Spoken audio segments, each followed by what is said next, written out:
8,350 करोड़ रुपए। ये रकम इतनी बड़ी है कि आप अंदाजा भी नहीं लगा सकते, और ये सारा पैसा सिर्फ 1 साल के अंदर चुराया गया है। और जानते हैं सबसे दुखद बात क्या है? ये पैसा उन लोगों से लूटा गया है जिन्होंने अपनी पूरी जिंदगी मेहनत करके इसे जोड़ा था, हमारे बुजुर्गों से। तो ये घोटाला सिर्फ पैसों की चोरी नहीं, ये भरोसे का कत्ल है। तो सवाल उठता है कि इस अपराध में अचानक इतनी तेजी कैसे आ गई? जवाब है एक छोटा सा शब्द, एआई। पिछले सिर्फ 1 साल में एआई की मदद से होने वाली धोखाधड़ी में 600% की बढ़ोतरी हुई है। जी हां, 600%। इसने इस खतरे को इतना असली बना दिया है कि इसे पकड़ना लगभग नामुमकिन हो गया है। तो चलिए जरा और गहराई में चलते हैं और समझते हैं कि ये अपराधी एआई को धोखे के एक अचूक हथियार के तौर पर आखिर इस्तेमाल कर कैसे रहे हैं। देखिए, एआई इन धोखेबाजों को एक तरह की सुपर पावर देता है, अदृश्य होने की शक्ति। वो किसी का भी चेहरा बन सकते हैं, किसी की भी आवाज अपना सकते हैं, और इतनी सफाई से कि असली और नकली में फर्क करना नामुमकिन सा हो जाता है। जरा सोचिए कि किसी के पोते की आवाज में एक फोन आता है, वो घबराया हुआ है और फौरन पैसे मांग रहा है। ये एआई की वॉइस क्लोनिंग टेक्नोलॉजी है। ये किसी की भी आवाज की हूबहू नकल तैयार कर सकती है और हमारे भरोसे को ही हथियार बना लेती है। और ये धोखा सिर्फ आवाज पर ही नहीं रुकता। एआई इतने असली दिखने वाले सरकारी दस्तावेज, बैंक के ईमेल और आईडी कार्ड बना सकता है कि वो 100% असली लगते हैं। इससे लोगों को पूरी तरह यकीन हो जाता है कि वो किसी बड़े अधिकारी से ही बात कर रहे हैं। और इस धोखे की आखिरी कील ठोकने के लिए अपराधी इस्तेमाल करते हैं कॉलर आईडी स्पूफिंग का। मतलब जब फोन आता है तो स्क्रीन पर आपके बैंक या किसी सरकारी दफ्तर का ही नंबर दिखता है।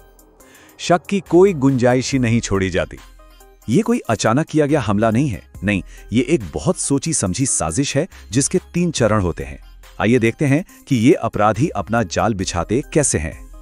सबसे पहले एक फर्जी सिक्योरिटी अलर्ट भेजा जाता है जिससे एक दहशत का माहौल बन जाए। फिर मदद करने का नाटक करके आपके डिवाइस पर एक रिमोट एक्सेस सॉफ्टवेयर इंस्टॉल करा दिया जाता है। बस इसी के साथ हैकर को आपके डिवाइस का पूरा कंट्रोल मिल जाता है और आखिर में एक नकली सरकारी अफसर बनकर ये यकीन दिलाया जाता है कि पैसा बचाने का एक ही रास्ता है, उसे फौरन एक सुरक्षित खाते में ट्रांसफर कर दिया जाए। अब ये समझना बहुत जरूरी है कि ये सिर्फ एक टेक्निकल फ्रॉड नहीं है, इसके पीछे तो भावनाओं और भरोसे का एक बहुत ही खतरनाक खेल चल रहा है।